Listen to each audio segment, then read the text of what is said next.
Good afternoon. I want to begin by thanking President Zelensky for his passionate message this morning. I listened to it in private residence, and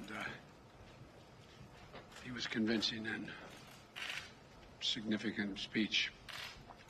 He speaks for a people who have shown remarkable courage and strength in the face of brutal aggression. Courage and strength that's inspired not only the Ukrainians, but the entire world. Putin is inflicting appalling devastation and horror on Ukraine, bombing apartment buildings, maternity wards, hospitals. I mean, it's god-awful. I was speaking about this with our commander behind me here, General Milley. I mean, it just is amazing. Yesterday, we saw reports that Russian forces were holding hundreds of doctors and patients hostage in the largest hospital in Mariupol. These are atrocities. They're an outrage to the world. And the world is united in our support for Ukraine and our determination to make Putin pay a very heavy price.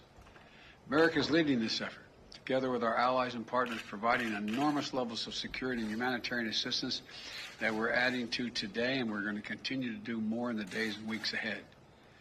We're crippling Putin's economy with punishing sanctions that's going to only grow more painful over time, with the entire NATO and EU behind us and many other countries. What's at stake here are the principles that the United States and the United Nations across the world stand for. It's about freedom. It's about the right of people to determine their own future. It's about making sure Ukraine will never be a victory for Putin, no matter what advances he makes on the battlefield. The American people are answering President Zelensky's call for more help, more weapons for Ukraine to defend itself, more tools to fight Russian aggression. And that's what we're doing. In fact, we started our assistance to Ukraine before this war began, as they started to do exercises along the Ukrainian border, the Russians, starting in March of last year. We took the threat of Putin invading very seriously and we acted on it. We sent Ukraine more security assistance last year, $650 million in weapons, including anti-air and anti-armor equipment, before the invasion, more than we had ever provided before.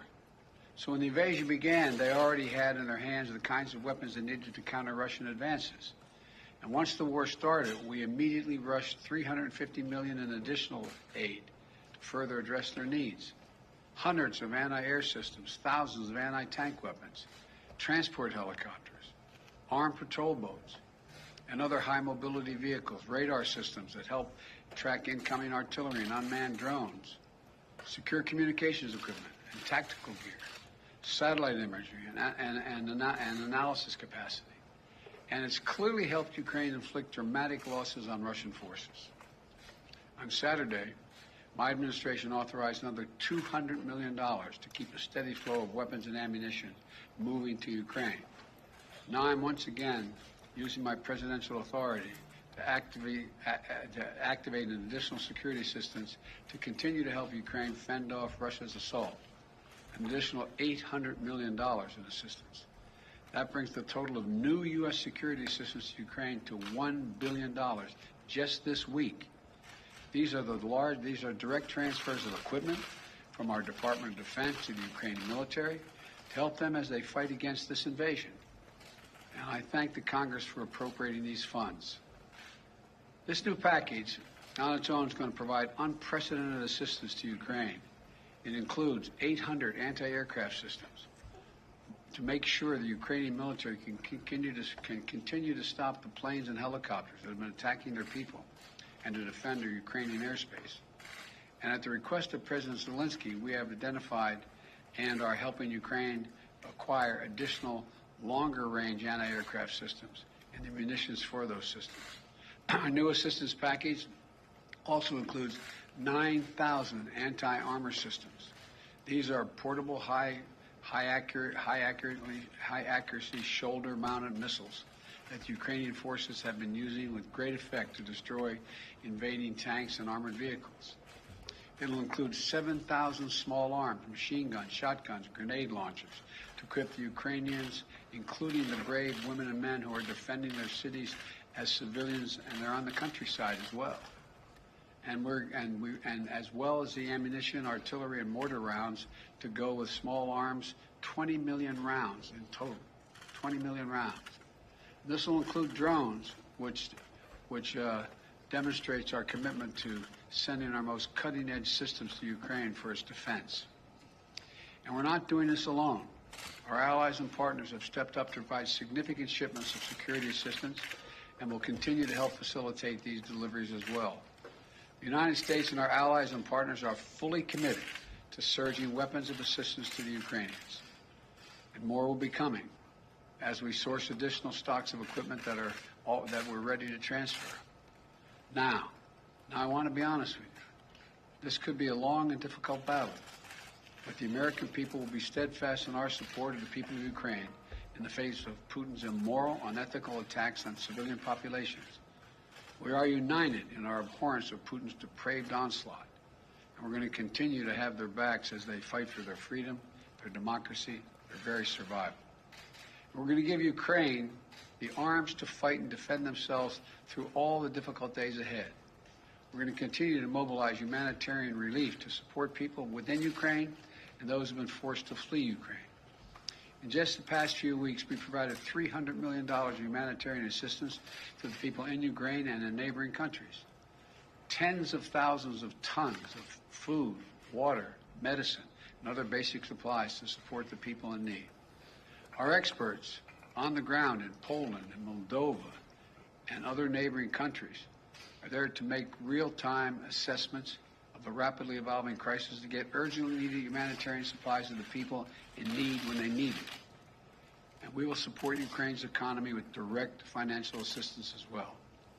And together with our allies and partners, we will keep up the pressure on Putin's crumbling economy, isolating him on the global stage. That's our goal. Make Putin pay the price, weaken his position, while strengthening the hand of the Ukrainians on the battlefield and at the negotiating table.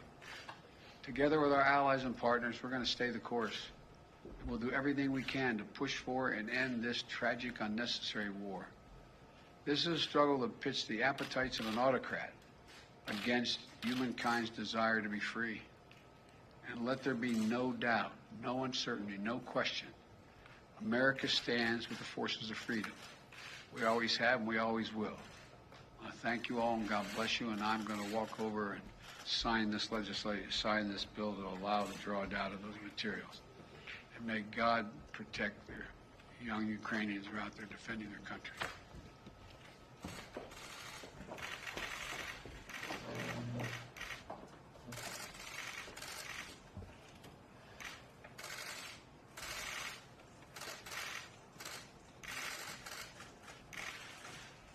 What I'm signing here is delegation authority under Section 506A1 of the Foreign Assistance Act of 1961, translated into plain English, a total of $800 million in defense efforts.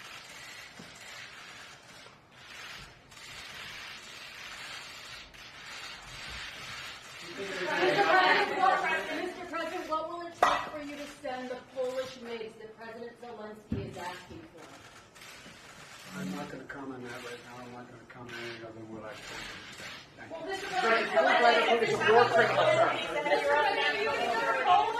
President, quickly, you did just say that Putin is going after maternity wards, hospitals. Are you ready to call him a war criminal? Okay, folks that need to preset, we need to take you now. Let's go, guys. We have to move quickly for the next event. Cameras that need to preset and folks talk.